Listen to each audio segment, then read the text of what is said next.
മക്കളെ, അരുണിമ മിസ്സാണ്. എക്സാമിന്റെ സമയത്ത് അമിതമായിട്ടുള്ള ടെൻഷനും പേടിയും ഒക്കെ അനുഭവിക്കുന്നവരാണോ നിങ്ങൾ?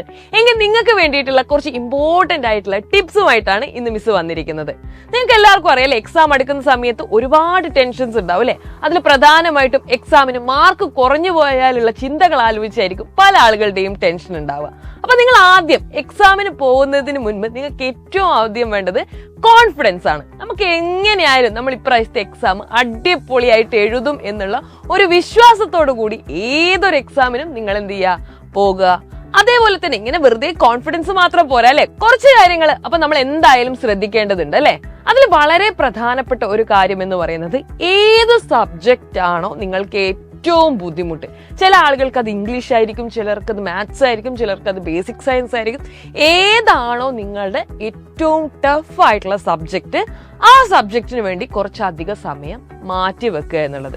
മിക്കവാറും കുട്ടികൾ പറയുന്നത് മാത്സ് ആണ് ഏറ്റവും ബുദ്ധിമുട്ട്, അല്ലെങ്കിൽ ബേസിക് സയൻസ് ആണ് ഏറ്റവും ബുദ്ധിമുട്ട് എന്നൊക്കെയാണ് അല്ലെ. അപ്പൊ ഇത്തരം സബ്ജക്റ്റുകൾ നിങ്ങൾ ചെയ്യുന്ന സമയത്ത് എന്ത് ചെയ്യുക, കുറച്ചധികം സമയം കൊടുക്കുക. മാത്രമല്ല അല്ലെ, ബേസിക് സയൻസിന്റെ കാര്യത്തിലാണെങ്കിൽ നമുക്കറിയാം ഒരുപാട് ലോസ് അല്ലെ, ഒരുപാട് നിയമങ്ങൾ, ഒരുപാട് പേരുകൾ, ഇതൊക്കെ നമ്മൾ പഠിക്കുന്നുണ്ട് അല്ലെ. അപ്പൊ ഇതൊക്കെ എന്ത് ചെയ്യുക, കൃത്യമായിട്ട് നിങ്ങൾ ഒരു സ്ഥലത്ത് എഴുതി വെക്കുക. എഴുതി വെച്ചതിന് ശേഷം വീണ്ടും വീണ്ടും വീണ്ടും എന്ത് ചെയ്യുക, വായിച്ചു നോക്കുക.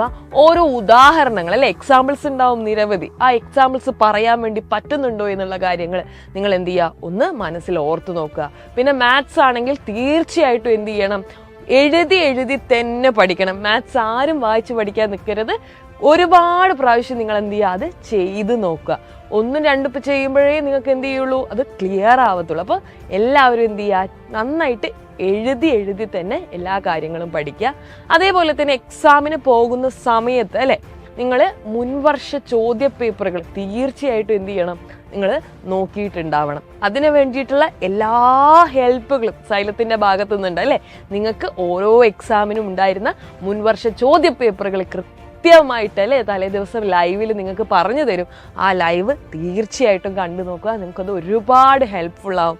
അതേപോലെ തന്നെ എന്തെങ്കിലും സംശയങ്ങൾ നിങ്ങൾ വായിക്കുന്ന സമയത്ത് വരുവാണെങ്കിൽ ആ സംശയങ്ങളും വെച്ച് അവിടെ ഇരിക്കരുത്. നിങ്ങൾ എന്ത് ചെയ്യുക, ടീച്ചേഴ്സിനോട് ചോദിക്കുക, കാര്യങ്ങൾ മനസ്സിലാക്കുക.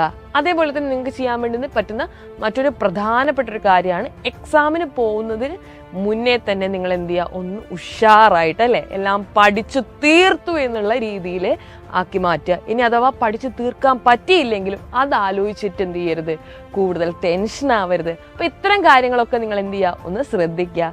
ഇപ്രാവശ്യത്തെ എക്സാമിന് നിങ്ങൾ എല്ലാവരെയും ഹെൽപ്പ് ചെയ്യാൻ സൈലവും സൈലത്തിലെ മുഴുവൻ ടീച്ചേഴ്സും ഉണ്ട്. അപ്പൊ ഈ വർഷത്തെ എക്സാം അടിപൊളിയായിട്ട് എഴുതാം.